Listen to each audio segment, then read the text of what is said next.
तो डोरेमोन को कौन नहीं जानता। ये दुनिया का सबसे पॉपुलर एनिमे में से एक है। लेकिन अगर मैं कहूँ कि डोरेमोन ईवल था, हाँ तो भाई ये सच है। 1973 का Doraemon was bad, but why? तो इससे जानने के लिए वीडियो को आपको एंड तक देखना होगा। तो चलो शुरू करते हैं अपनी वीडियो को। तो 1971 में डोरेमोन की सबसे पहले मांगा लॉन्च हुई थी, जिसमें इसे पूरे जापान में इसने अदना मचा दी थी और ये पूरे जापान में फेमस हो चुका था। तो इसके टीवी सीरीज़ मतलब एनिमे को भी टीवी में लाने का सोचा गया था। सारा जापान इससे एक्साइटेड था कि डोरेमोन की एनिमे सीरीज़ आएगी। बट ये एक्साइटमेंट एक ट्रेजेडी में ऐसे बदल गई जब 1973 में इसका फर्स्ट एपिसोड टीवी में ब्रॉडकास्ट हुआ गया था, क्योंकि इस एनिमे में वैसा कुछ भी नहीं था जो कि मांगा में दिखाया जाता था। ये बिल्कुल ही उससे टोटली डिफरेंट था। क्या था इसमें आखिर? तो मसला था कैरेक्टर्स में।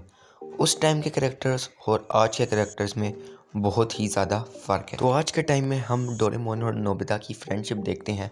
डोरेमोन कैसे नोबिता को गलत काम करने से दूर रखता है, लेकिन उस टाइम का डोरेमोन एक्चुअल रोबोट था। वो बिल्कुल रोबोट की तरह काम करता था। उसमें ना कोई फीलिंग्स थी। वो बिल्कुल नोबिता के हुक्म मानता था और सिर्फ उसी के ऑर्डर के मुताबिक चलता था, और ना उसका दोस्त था और ना ही उसके पास कोई सोचने समझने की सलाहियत थी। He was literally a stupid. उसे कुछ भी नहीं पता था, ना उसे चलने आता। और उस टाइम के नोबिता और आज के नोबिता में भी बहुत ज़्यादा फ़र्क है। उस टाइम का नोबिता ना कोई रोने वाला बच्चा नहीं था, बल्कि वो बहुत ही एक शरारती बच्चा था और हर किसी को तंग करने वाला बच्चा था। वो हर किसी के साथ शरारत करता था और उन्हें हमेशा तंग करता रहता था। इस चीज़ का अंदाज़ा आप इस बात से लगा सकते हैं कि एक बार नोबिता एक चाकू ले गया था जियान के घर उसको मारने के लिए। बेशक उसने मारा नहीं, लेकिन ये काफ़ी वायलेंट और बच्चों को दिखाने के लिए नहीं था।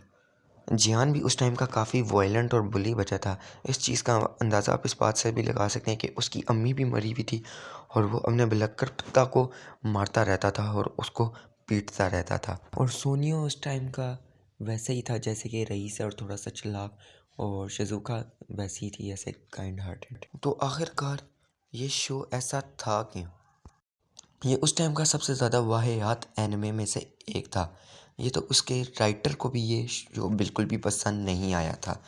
उसने भी इस शो को काफ़ी बैड कहा था, क्योंकि ये मांगा से बिल्कुल ही डिफरेंट था। इसके क्रेडिट जाते थे इसके प्रोडक्शन स्टूडियो को, यानी निप्पॉन टीवी को। निप्पॉन टीवी की एनिमेशन भी बहुत बेकार थी। वो इसमें बहुत ही ख़राब एनिमेशन कर रहा था। इसलिए मैं आपको क्या ही बताऊं कि ये शो बहुत बेकार किस्म का लग रहा था।